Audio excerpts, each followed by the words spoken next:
Hello my dear student, welcome to your our channel JNS brain 240। आज की इस video में सीखेंगे हम लोग क्लास 10th मैथ एक्सरसाइज 8.1 का क्वेश्चन नंबर 4 जिसमें इस एक्सरसाइज के सबसे अंतिम प्रश्न है ये न्यू एनसीईआरटी के तहत। इससे पीछे वीडियो जो है से आपको बना करके डाल दिया गया है, आप चाहे तो प्ले लिस्ट में जा करके जांच कर सकते हैं, वहाँ पे मिल जाएगा आपको। तो यहाँ पे एक क्वेश्चन नंबर 4 बता रहा है कि बताइए कि निम्नलिखित में से कौन सत्य है या असत्य है, कारण सहित अपने उत्तर का पुष्टि कीजिए, यानी कि पुष्टि कीजिए। तो इसको जांच करेंगे हम लोग। यदि हम लोग ए का मान लेते हैं 30, है ना, और ये 30 ही मान लीजिए 30, ठीक है, और जांच कीजिए इस पे। तो जांच करेंगे तो क्या हो जाएगा, यहाँ पे साइन का साइन ए की जगह पर कितना माने हम लोग 30 प्लस बी की जगह पर भी कितना 30। अब यहाँ पे बताइए साइन ए की जगह पर है 30, बी की जगह पर भी कितना है 30, ठीक है। तो यहाँ पे साइन का साइन 30 और 30 कितना हो जाएगा, यहाँ पे 60 हो जाएगा, बराबर इधर बताइए 30 और 30 36 लिखा गया, यहाँ पे 30 और 30 कितना हो जाएगा 60। नेक्स्ट इसका बताइए tan साइन 30 का वैल्यू तो 1/2 होता है, प्लस इसका भी वैल्यू 1/2 हो जाएगा, और साइन 60 का वैल्यू कितना हो जाएगा तो √3 कितना होता है 2 होता है।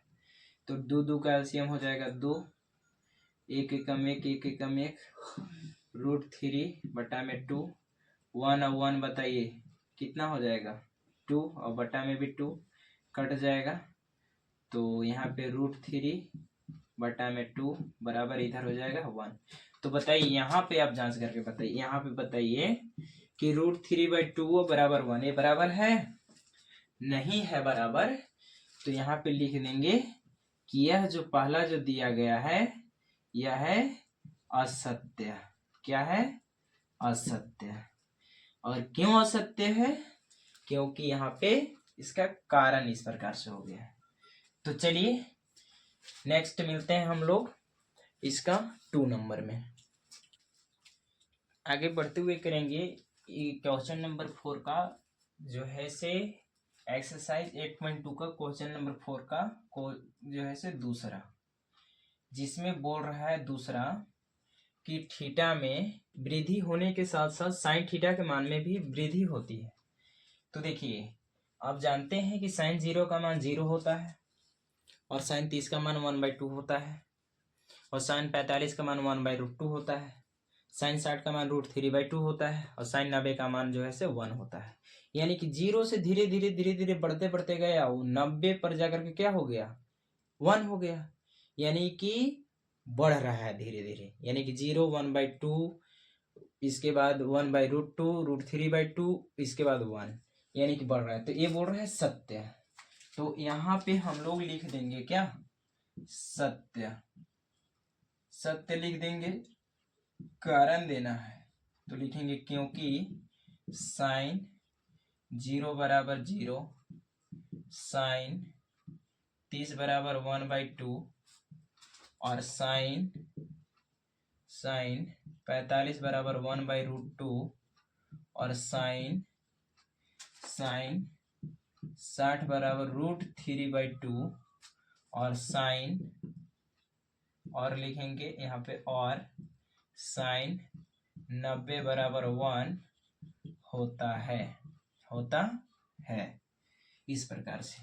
नेक्स्ट 3 नंबर क्या बोल रहा है कि थीटा में वृद्धि होने के साथ साथ कॉस थीटा के मान में भी वृद्धि होती है। तो बताइए, जैसे आप लोग पढ़े कॉस 0 का मान होता है 1, कॉस 30 का मान होता है √3/2, और कॉस 45 का मान होता है 1/√2, और कॉस 60 का मान होता है 1/2, और कॉस 90 का मान होता है 0। यानी कि 1 से धीरे धीरे 0 डिग्री पर है तो 1 हो रहा है, और घटते घटते जो है से 0 हो गया, 90 डिग्री पर गया। तो अर्थात थीटा में जब कॉस थीटा के मान में जब वृद्धि हो रहा है, ये ना हो रही है ना, तो धीरे धीरे उसका मान घट रहा है।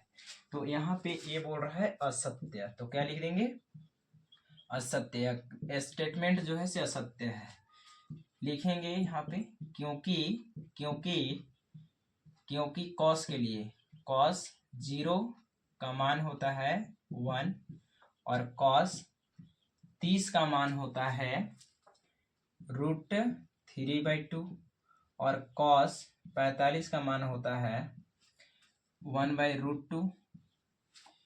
कॉस 60 का मान होता है 1/2 और कॉस 90 का मान हो जाएगा कितना, 0। और लिख देंगे यहाँ पे, और कॉस 90 का मान 0, और ये हो जाएगा इसका कारण। चलिए नेक्स्ट आ जाइए, क्वेश्चन नंबर 4। क्वेश्चन नंबर 4 बोल रहा है कि थीटा के सभी मानों पर साइन थीटा बराबर कॉस थीटा होते हैं। तो ये बहुत ऐसे तो पता चल रहा होगा, क्योंकि ये सब एक्सरसाइज बना है, तो ये आपको क्वेश्चन फर्स्ट से ही पता चला। क्या साइन थीटा और कॉस थीटा सभी मान के लिए बराबर होते हैं? तो सरासरी झूठ बोल रहा है, नहीं बराबर होते हैं। तो यहाँ पे लिख देंगे असत्य, असत्य लिख देंगे, असत्य। क्यों असत्य, कारण भी देना है, क्योंकि साइन 30 का वैल्यू कितना होता है 1/2, वही कॉस 30 का वैल्यू कितना हो जाएगा √3/2। तो बताइए अलग अलग आया ना, इसलिए। ठीक है, अगला देखिए, सबसे अंतिम, यानी कि इस एक्सरसाइज 8.2 का सबसे आखिरी क्वेश्चन है, चौथा का सबसे आखिरी। यदि अभी तक इस चैनल को सब्सक्राइब नहीं किए हैं तो कृपया सब्सक्राइब कर लें, क्योंकि आपका तैयारी बेहतरीन से बेहतरीन बनाने के लिए यदि हमारे साथ जुड़ गए। तो चलिए यहाँ पे लिखेंगे, बोल रहा है कि कॉट a बराबर 0 डिग्री पर कॉट परिभाषित नहीं है। तो बताइए, आप लोग जानते हैं कि tan के उल्टा होता है कॉट, तो tan 0 डिग्री का वैल्यू कितना होता है, 0 होता है। तो इसका उल्टा, 0 का उल्टा क्या होगा, अपरिभाषित, अपरिभाषित होगा। तो यहाँ पे बोल रहा है कि परिभाषित नहीं, यानी कि अपरिभाषित है, तो एकदम जो है से ये स्टेटमेंट सत्य है। तो यहाँ पे लिख देंगे सत्य, ये सत्य बोल रहा है, क्योंकि यहाँ पे लिखेंगे क्योंकि tan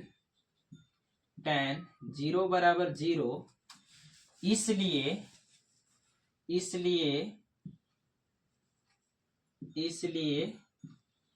कॉट 0 बराबर इनफाइनाइट, चूंकि tan theta by 1/cot theta. इसका स्टेटमेंट ये हो गया। आई होप कि क्वेश्चन नंबर ऑल आपका 8.2 एक्सरसाइज के लिए समझ में आया होगा। नेक्स्ट हम लोग एक्सरसाइज 8.3 बनाएंगे, और 8.3 बनाने से पहले आपको उसका फॉर्मूला लिखवाया जाएगा। मेरे पढ़ाने का आइडिया क्या है कि सबसे पहले आपका क्वेश्चन एक्सरसाइज 8.1 पढ़ा रहे, तो 8.1 के लिए ही खाली फॉर्मूला पढ़ाए थे। ये नहीं कि सब एक बार पढ़ा देंगे, फॉर्मूला एक बार लिखवा देंगे, कौन कहाँ आ रहा है कुछ पता ही नहीं। 8.1 के लिए आपको फॉर्मूला 8.1 का ही लिटरेचर में दिया गया था। 8.2 के लिए खाली वैल्यू दिया गया था, ये सभी का साइन कॉस tan 0 45 60 90 ये सब का, ये उसी में दिया गया था। अब हम लोग पढ़ेंगे 8.3। तो 8.3 के लिए पहले आपको उसमें जो जो प्रयुक्त फॉर्मूला होंगे वो दिया जाएगा, इसके बाद 8.3 एक्सरसाइज आपको कंप्लीट करवाया जाएगा। इस प्रकार से आपको जो है से बेहतर से बेहतरीन तरीका से समझ में आएगा। तब तक के लिए हम लोग मिलते हैं 8.3 का literature and a question answer में। Thank you all of you.